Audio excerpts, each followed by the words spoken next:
Different kinds of doubt. I know you've done a video on it, but I was really intrigued. And in fact, I doubted that there's different types of doubt. I've always envisioned doubt just being doubt. There's only one kind of doubt, and I doubt it. But after watching some of the shorts, I was like, I need to talk to Matt about this. Yeah, I love that you're putting me on the back foot just a little bit to be like, I don't know, Matt, you might be overcomplicating this one. Yes. I think that's great, yes. And I'm happy to jump into that.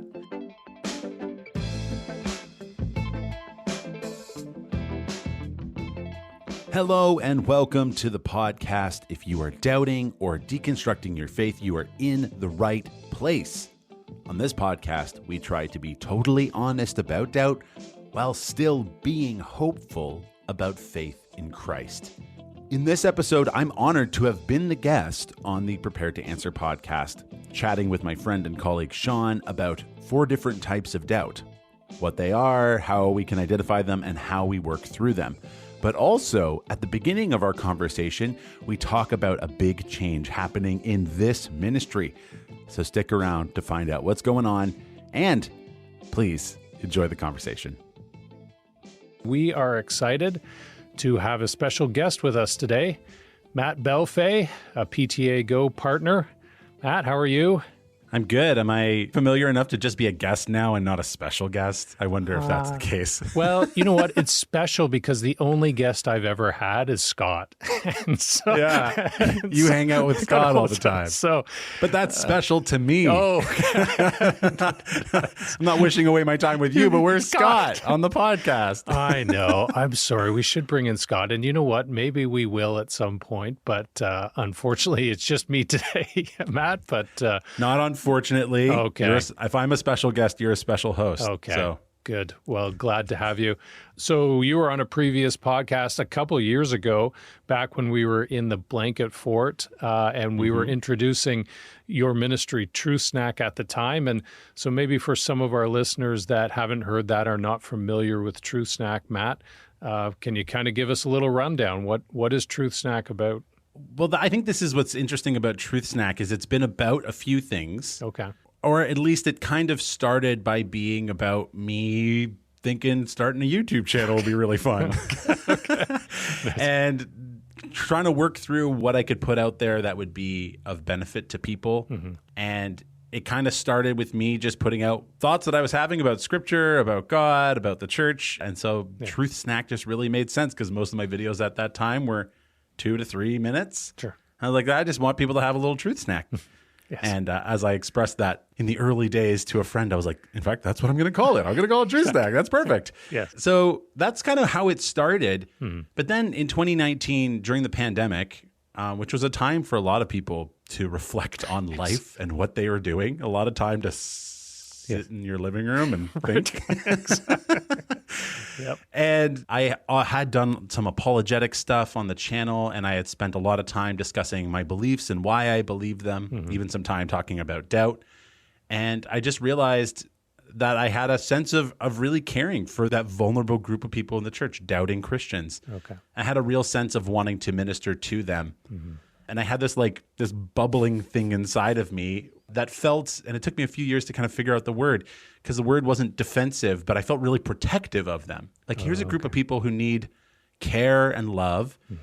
They might be afraid to kind of vocalize what's going on inside. They need someone to advocate for them. Yeah. And at first I thought, I feel defensive.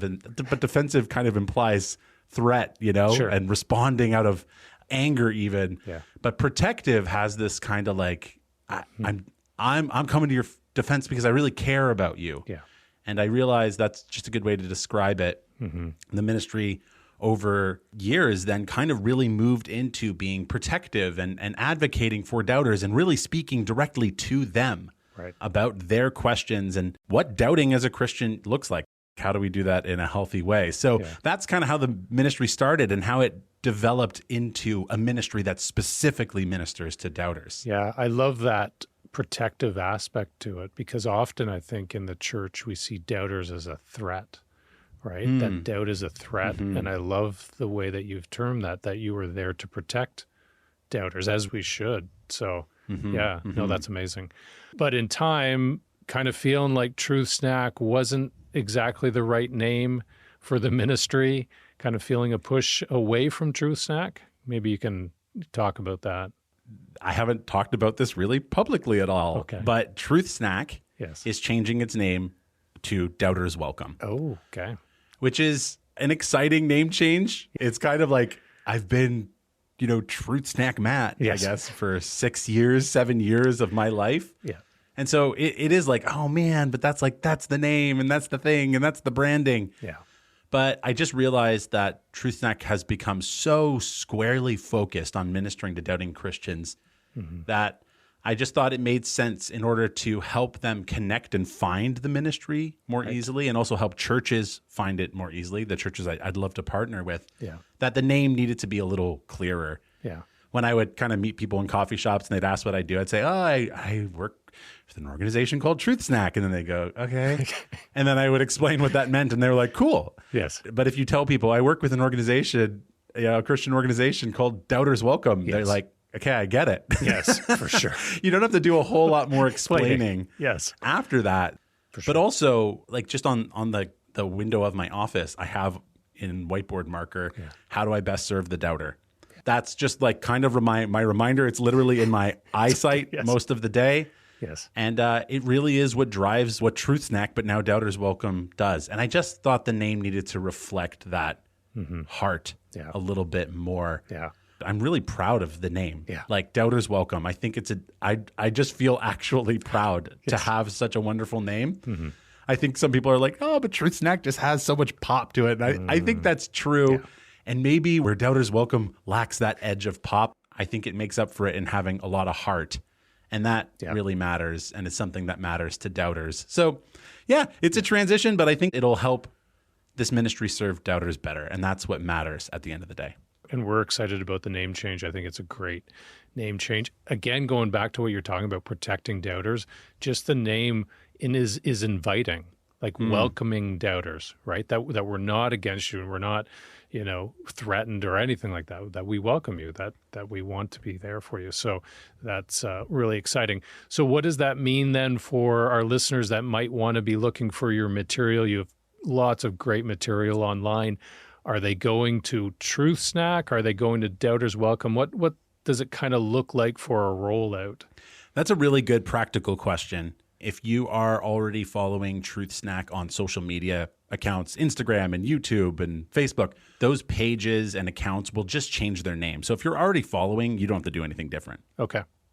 I was explaining it to one family member. It's like the party's already going on in the house and we're just changing the address on the front. So if you're already in the party, you don't have to go to a new house for the party. You're already in the party. If you have not joined the party, you need to join the party. Yeah, exactly. That's right. But if you want to if you want to join the party, you need to type in a different address now to get to it. Yes. For a time, there'll be some crossover, but basically everything will just be Doubters Welcome, and Truth Snack will just be a wonderful part of the lore. Part of the history. The Doubters Welcome lore. I love that. Okay, well, I wanted to move on to, and I called it Doubters State of the Nation. So like you said, you've been in ministry, probably ministering to the doubter for close to 7 years now. Kind of what is the state of the nation for the doubter? Right? Is it more acceptable within the churches to be doubting? Kind of speak to, boots on the ground for ministry to the doubter. This is a really good question. It's also a really hard question to answer. Yeah. I think in some ways I could say pretty definitively that, it's easier to doubt because of ministries like Doubters Welcome, where there are people actually getting out there and saying, you can have doubts, you can have your questions. And there are lots of other Instagram accounts and YouTube channels that discuss apologetics or deconstruction. Let's not get into what everyone means by that, but who are directly addressing these sorts of things. So there are certainly communities where that's easier to do. I just don't think we could kind of say monolithically it's easier or it's not easier. And that's because I think every space, whether it be in a church or online, has to strike this difficult balance of being honest about doubt, but still hopeful about faith at the same time. And I think that's kind of like the secret recipe of it all. You know, some places are really like, you can voice any doubt, you can voice any question, you can go any which way, but they don't have a hope that Christ has something unique to offer. And then other communities are very like, we're all about Christ, but to the point where we have a hard time anyone suggesting any difficult questions about what it means to follow Christ. And that's not helpful either. So I guess I would say I am hopeful that places that can do that, where they're honest about doubt but still hopeful about faith, I think that is increasing. But I think a trend that we're recognizing more generally that people are being polarized and churches are even polarizing. Polarization is not helpful for developing a culture that can hold that kind of tension, honest about doubt, but hopeful about faith. Polarization wants you to move to the poles and declare the other side the enemy to be destroyed. We really need to be aware of polarization and how it's happening in our church communities, because I think inherently that makes expressing and navigating doubt harder. To answer your question, it's a case-by-case basis. Okay. But I'm very hopeful that we're moving in a good direction. Yeah. No, that's wonderful. So if I was a listener and I was part of a church and maybe struggling with doubt as an organization, as a church, and how we address it, is that something we could come to Doubters Welcome for help with? Or do you have materials? What would your ministry do with help there, Matt? Part of Doubters Welcome is about empowering churches to help this happen in person. The ministry is not meant to be a digital island. It's not meant to be, you're not getting this in church, so come find me online and I'll give you what you're looking for. It is something closer to, let's do this together, or let me help you as a community do this together. So there are a few video series that Doubters Welcome has created, one called Faith, Doubt, and Everything in Between, and another one called Encountering God. And both of those series would aim to be exactly that, very honest about doubt, very hopeful about faith, try to hold that tension and create a space in church where doubters can kind of go, oh, I guess this video series is giving me a lot of space to say what I really think, and really trying to equip leaders as well to be ready to not just to give the answer, but to journey with people. But I'd be careful to say the resources themselves are not what makes a church good at journeying with doubters. The resources are just one small step in creating a culture that is honest about doubt and hopeful about faith. And that's the ultimate goal, is to create a culture of people who are patient and humble and gentle and wise, that allow themselves to feel the discomfort of people bringing up challenging questions. I think using a video series is a way of kind of introducing that into the culture of your church and letting it form a little bit. Okay.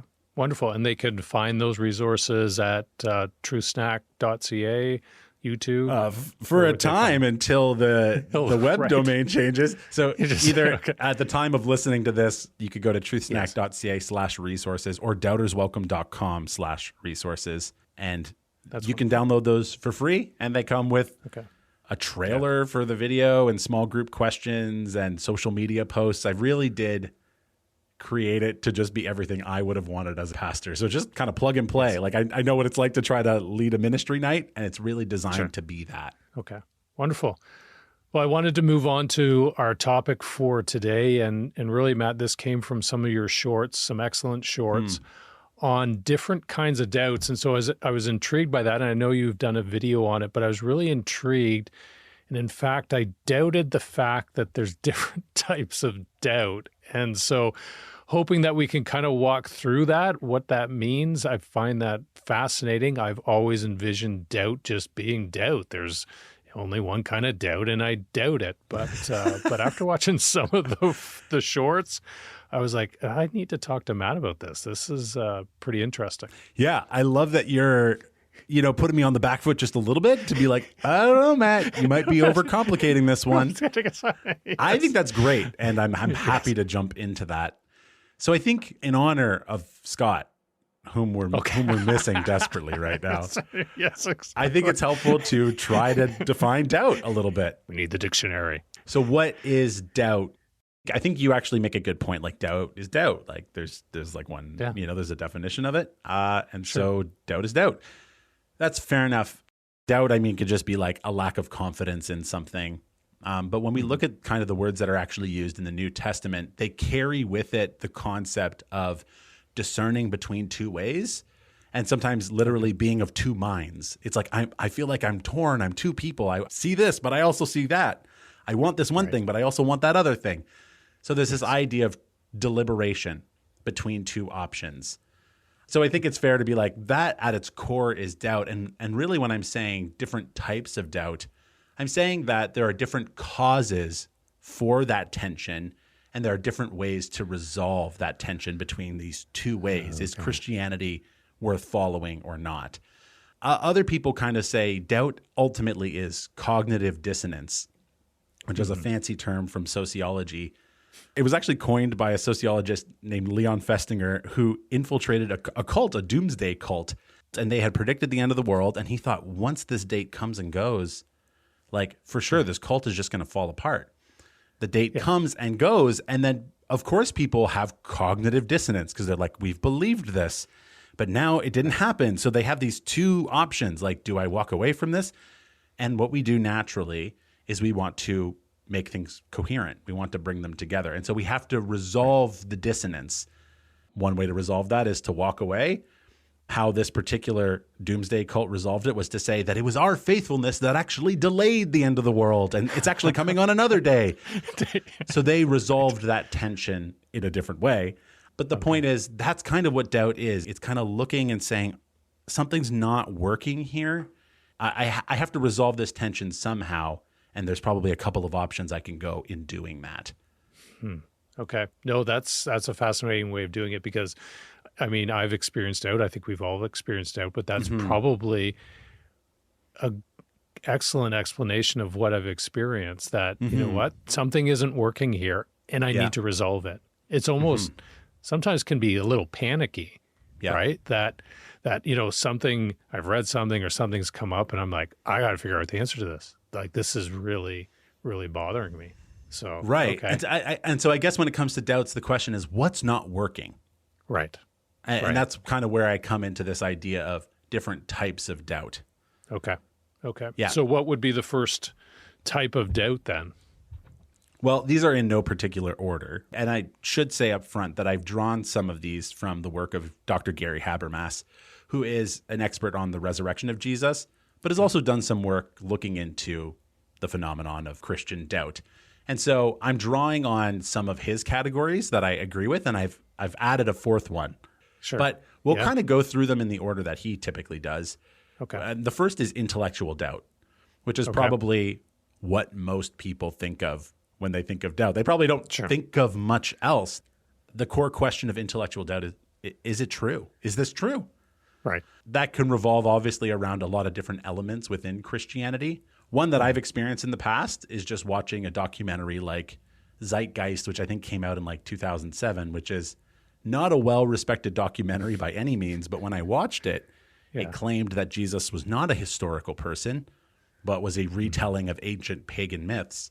And that rattled me. I was like, oh my goodness, like if that's true, Jesus is not a historical person, then Christianity certainly isn't true.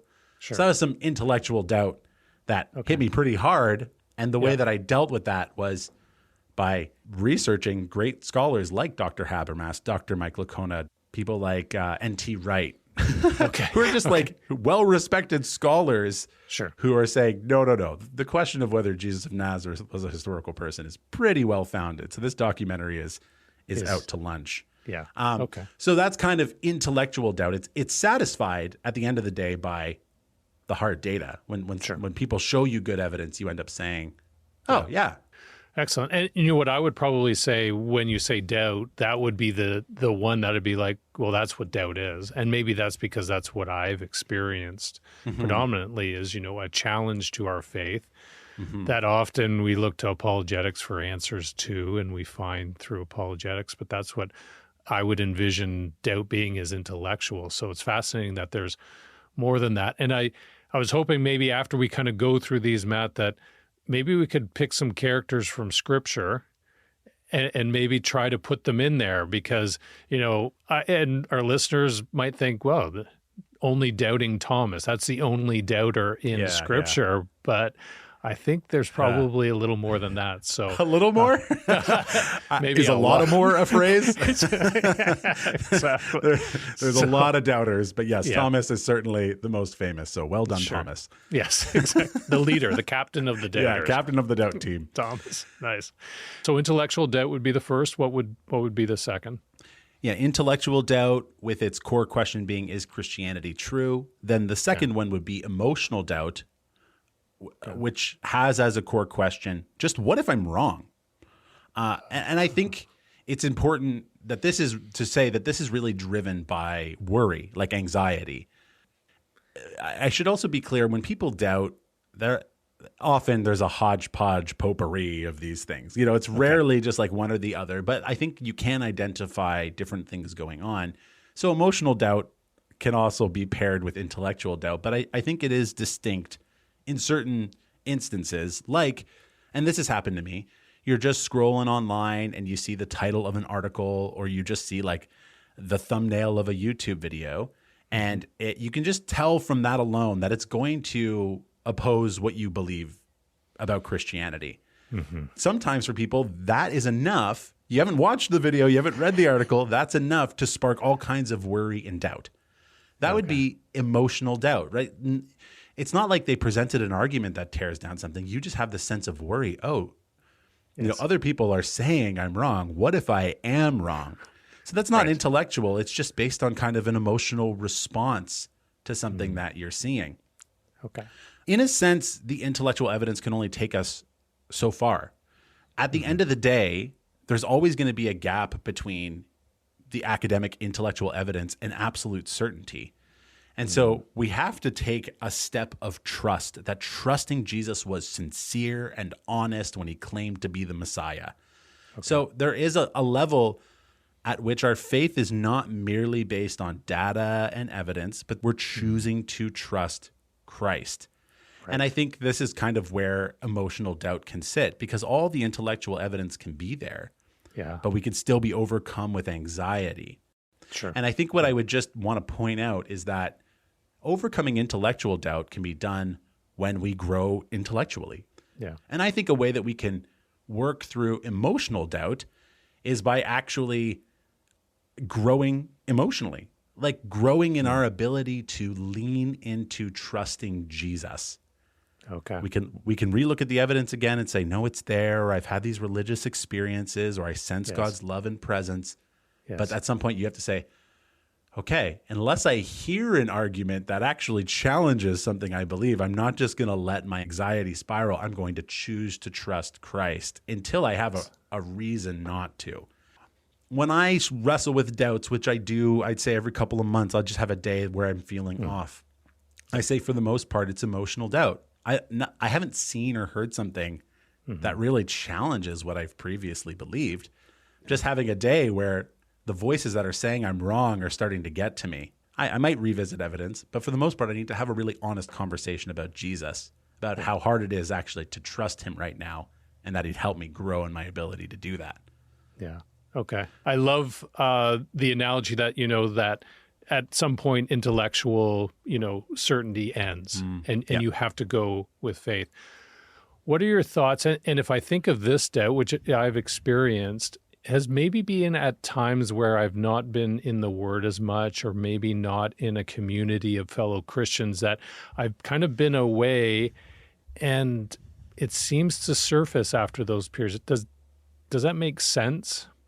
That I'm not, I don't know, for lack of a better word, plugged in, but the doubt is maybe this isn't true, and then I kind of go back to Scripture, or I'm back into community with other Christians, and that doubt seems to subside. Does that make any sense? And actually, that might be a very helpful transition, Shawn, because that might lead us into our next kind of doubt. Perfect. Which would be like volitional doubt. Okay. Which volition has to do with the will, like our desires, what we are oriented toward in life. Its core question is Christianity worth it? Okay. And I think that what you've just expressed there is when we get disconnected from from a community of believers or enjoying time with God, we can go, yeah, I'm kind of good, where I'm at. I've got the list of beliefs and I'm good for the afterlife. So I suppose I'm just kind of set. Okay. I would probably put that into volitional doubt. Okay. This one you have to be really careful about because I do think and see online that this one gets thrown around a lot.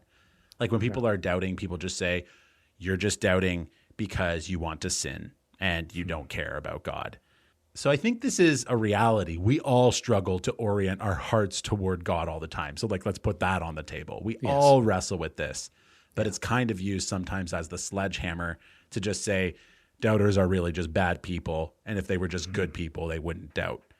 Interesting. But what's interesting about volitional doubt is that I think actually what helps us move through this is to re-engage ourselves with the goodness of Christianity and the beauty of Christianity. Like you said at the beginning, we're all familiar with this idea of questioning the truthfulness of Christianity. But if you start to question whether Christianity is also good and beautiful, that can disengage your will from wanting to participate in a life with Christ. Right. And so I think a big part of doing that could be singing beautiful songs to Christ or enjoying nature, but trying to reconnect our faith with what is good and beautiful. We can sometimes view the story of Christianity as starting in Genesis 3 with sin. There's a fall, and then it ends in Revelation with God judging everyone. Right. If that's the whole of the story you see of Christianity, it's incomplete. It's actually bigger, and it's more beautiful, and it's even more good than that. It actually starts with God creating a good and beautiful and perfect world. And it also ends with Christ saying, behold, I'm making all things new. He's actually restoring that. So if we lop off the beginning and end of the story, we can lose sight of truly how good and how beautiful this story is. And we start to ask ourselves, is it really worth all the pain and the effort that I'm putting into living this out? Yeah. So I think volitional doubt is just, disengaging our will from our faith. Okay. Oh, that's amazing. So these three, intellectual, emotional, and volitional, so these would be from, you said Dr. Habermas? Habermas with an M. Yeah, those are the ones that he kind of lays out. Like we've kind of talked about, I think intellectual is the most sensible, that just clicks. That's what we're used to. Yeah. Emotional, we kind of go, I think I've had that. And then it seems like volitional is kind of a different one because I think we don't think enough about our faith in terms of good and beautiful. We think about it primarily in terms of truth. But I think it's a good point as well. Yeah. Yeah. No, that's amazing. So then Dr. Matt Belfay, he's not a doctor yet, people, but I wouldn't doubt that he would be one day. No, I think you should doubt that. Not against education, but I know too many people working on doctorates to even pretend for a second that I have a doctorate. So no. Okay. No, but just little old me. You did come up with a fourth type of doubt. What would that be? So I struggled truly to even what to name this, but I've come to social doubt or sociological doubt.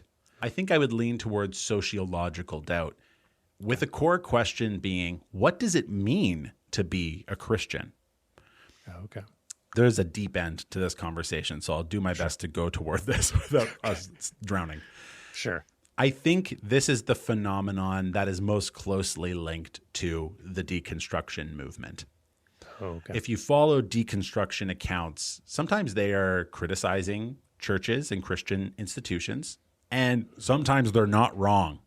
You're hearing the critiques they're bringing, and you're going, you're actually noticing something that is worth critiquing. Yeah. So I think sociological doubt arises when a particular Christian subculture struggles to distinguish between allegiance to Christ and allegiance to an institution or a political party or a cultural norm or a secondary doctrine. Right. Okay. If your Christian community says, no, you have to vote this way, or no, we can't criticize this institution because we're right. or cultural norms, or like a secondary doctrine about baptism or end times. Yeah. What happens is that sometimes communities start within their community, they think, no, that is what it means to be a Christian. If you don't believe what we believe on that issue, then you're not a real Christian. Okay. And so when people start to see, oh, you know what, my Christian community has flaws in its institution and its political thinking and its culture, maybe even in its secondary doctrine, that believer might want to change in those aspects, but their church community might be saying, if you change in that way, you're no longer a real Christian.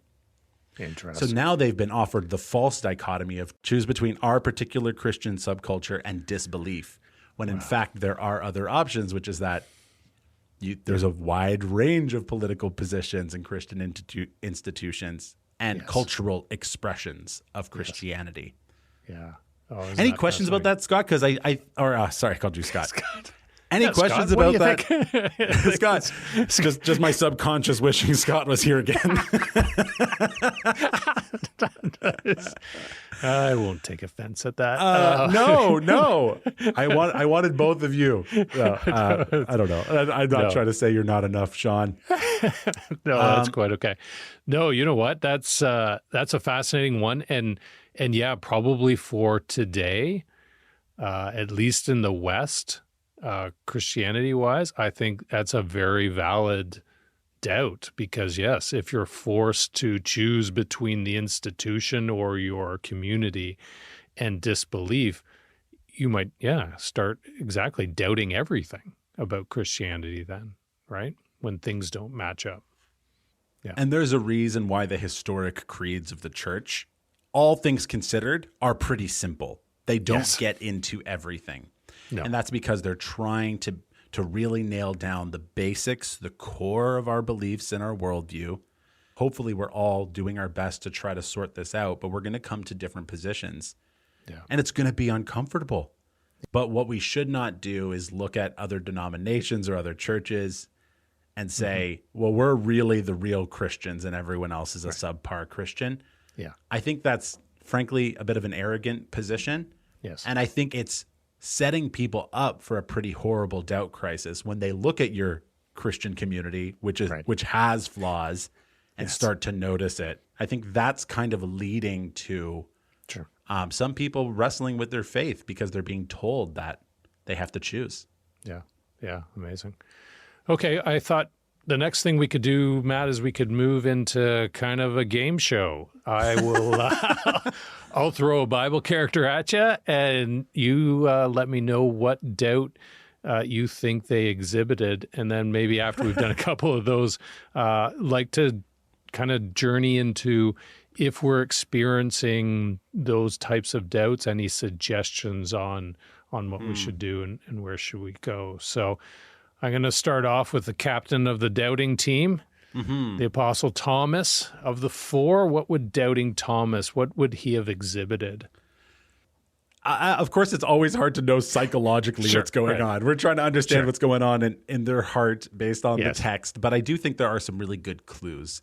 I think I said earlier, the thing about intellectual doubt is that it's satisfied by evidence. Oh, okay. And I think Thomas is just like, you've all seen Jesus. I'm not going to believe unless I see. And then a week later, he sees Jesus, and that's the last we hear of the doubt. Right. He's like, I need the evidence you all got. And then when he gets it, he's like, great, I'm set. Good. This is true. Okay. So I think he's a really good example of intellectual doubt. He needed evidence, and when he got the evidence, he believed. Okay. How about the Pharisees? I mean, they doubted Jesus. Yeah. Oh, very interesting. I see the Pharisees actually really struggling with what we talked about, sociological doubt. Okay. Part of that is because they're having a hard time distinguishing Christ's claims from what they're used to as a culture, right? Jesus is really messing with their way of life that they're used to. And because they perceive that as faithfulness, they're unable to consider what Jesus is offering them instead. And so Jesus is actually challenging their religious and social subculture.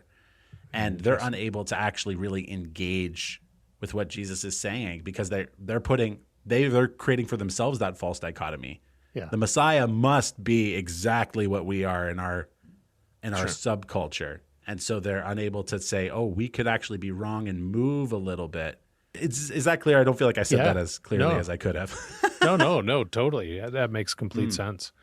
Next one. So actually surprised that John the Baptist would be in the doubting category, but in fact he is, which is fascinating. I mean, he was the forebearer of Christ, and you're like, he could not have doubted, but he in fact did. So what type of doubter would John the Baptist have exemplified? I think John, and the story you're talking about, let me just say, is in Luke 7. Yes. So if a listener hasn't read it, it's worth going and looking at. It's a really rich story, particularly about doubt. And I think what we're seeing here is John the Baptist experiencing emotional doubt, particularly because of how much evidence actually John has. Like he has what every single doubter that I talk to as a doubter, what every doubter wants. Right. He had a voice from heaven tell him that Jesus was the Messiah. How could he doubt? He probably, he did. He grew up with Jesus. He had a voice from heaven. He saw a physical manifestation come down on Christ, the Holy Spirit. Yes. Okay. Well, the small but important detail in the story is that John is in prison. Right. And so his circumstances are testing his trust. Is he going to trust Jesus? Because he, like many followers of Jesus, had this idea that Jesus was going to come and was going to politically and immediately restore the kingdom of Israel. Right. And out from under the Romans, revolution. Right. Yes. And so Jesus is doing different stuff, and John's like, I'm part of this story, but now I'm in prison and I think I'm going to die. Yes. So he's starting to worry. Yeah. Maybe I've got this wrong. And Jesus' response is fascinating. Jesus does... He affirms, he even offers a little more evidence. He quotes scripture to show John, no, I'm doing the things the Messiah should do. Yeah. But he's inviting John again to trust him.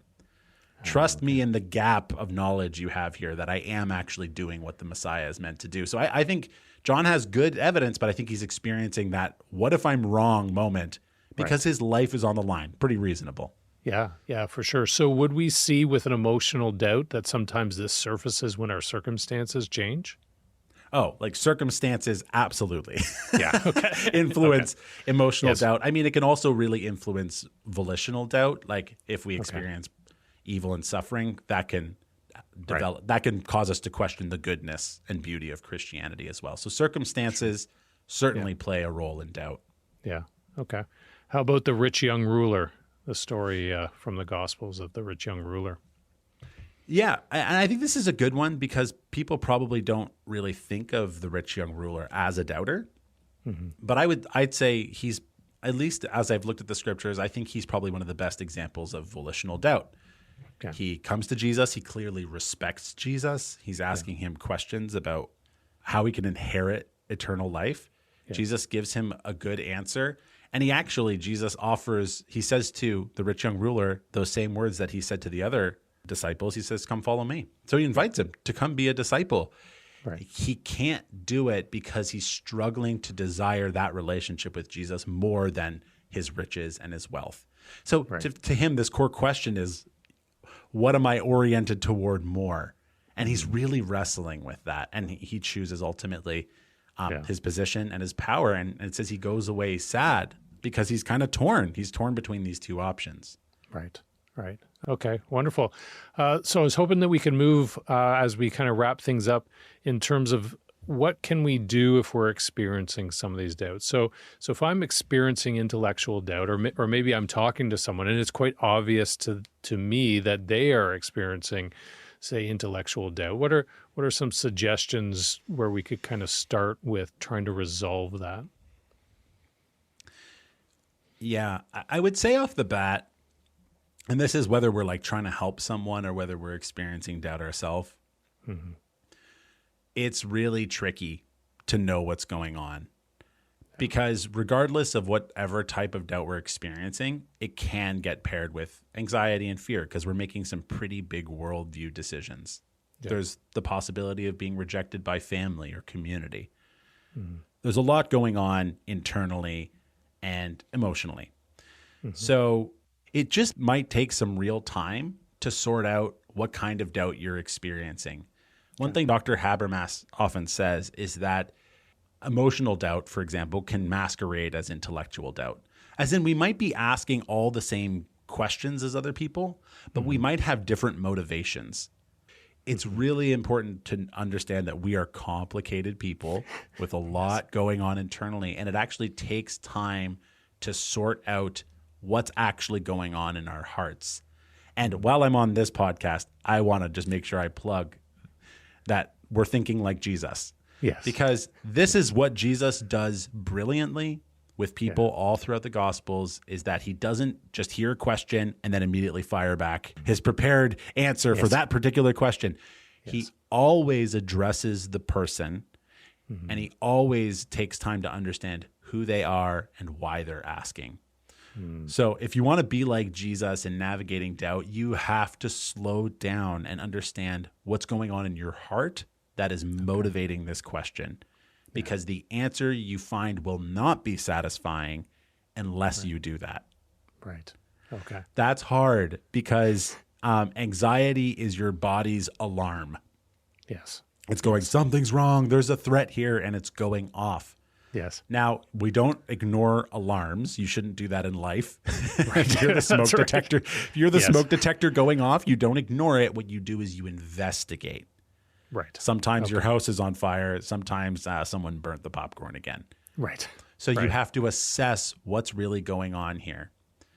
Is this something that I need to panic over, or is this something I can address? So I'm really just building an argument here to say we need to slow down, and though we are feeling anxious, we need to listen to our body's alarm and then take the time to reflect on what kind of doubt we actually think we're having. Yeah. That can take real time. Okay. And maybe reaching out to a trusted friend or mentor can help you in that process. Is that something we would recommend? Yeah, I would certainly recommend that. Wise, patient, gentle, humble people are like Christ. That's how Christ is, and that they are able to help you on that journey. They might be able to also reflect back to you. Like, it's just helpful. When you talk, you're saying things that you're not even realizing, and people are going, hey, it actually sounds like you're quite frustrated with God. Yeah. Or, I keep pointing you towards these great apologetic resources, and you're saying that like they're convincing you, but that never seems to change anything. Is this emotional doubt? Right. That is really helpful for another person to be with you in this process, for sure. I know in your video you had talked about the doubt treadmill. Maybe you could just kind of speak to that and what that is. Yeah, not a literal treadmill. Just get on and run your doubts away. Yeah. No, this is actually a really good way to kind of draw together the threads of what we're saying. Yeah. The doubt treadmill is just an illustration I've used for the times when I've been going through doubt. And you ask a question, and then you like run online and you Google something and you read an article and you're like, that kind of worked. And then another question immediately takes its place over and over and over for weeks or even months. In my case, it's just horrible. It just feels like you're on this endless doubt treadmill. Yeah. And the reason that I appreciate kind of these types of doubt is that what it can help you do is identify, like we said earlier, the core kind of question or motivation that is really truly at the heart of all these different questions. Yeah. Now, why that's helpful is because, like we said, when you address your core motivation and your core question, it doesn't mean that your journey through doubt is going to be quick or easy. But I think what it does mean is that when you take a step forward, it's going to be a very meaningful step forward that is going to address what's really going on in your heart and in your relationship with Jesus. Is Christianity true? Or what if I'm wrong? Or is Christianity worth it? Or what does it mean to be a Christian? They're all important and distinct questions. And so once we are clear on the kind of doubt we're on, then we can take a step forward into a deeper, richer, more mature faith. Wow. Wonderful. And you know what? I think, Matt, that's a great place to end. Really appreciate all that you have and what you do at Doubters Welcome for doubters. And I love that, just take one step, that you don't have to get all your answers done or figured out all at once, but it's a journey. I think you've spoken before about that this is a journey that you're on with Christ, and taking that one step to a deeper faith is a great step to take. And so I would encourage our listeners, if you're experiencing doubt, if you're working with someone that is doubting, Matt has got great resources. Matt, it was great having you here, and really appreciate you coming on the show again. I'm so happy to be here. Happy to get to talk about this stuff and to just kind of spend some time having fun. I know for most people talking about doubt isn't fun, but I have a lot of fun really digging into the rich stuff there is to consider here. So thank you for letting me do that. Thanks for listening to the podcast. This is the last episode of season 2, the Doubters Welcome podcast. We'll be back in the fall with a whole new lineup of honest but hopeful conversations about faith and doubt. I've already got a few guests lined up, and it's going to be a great season. But while you're waiting for season 3, why not jump into the archives and catch up on some of the awesome episodes you've missed? And I'll see you in the fall.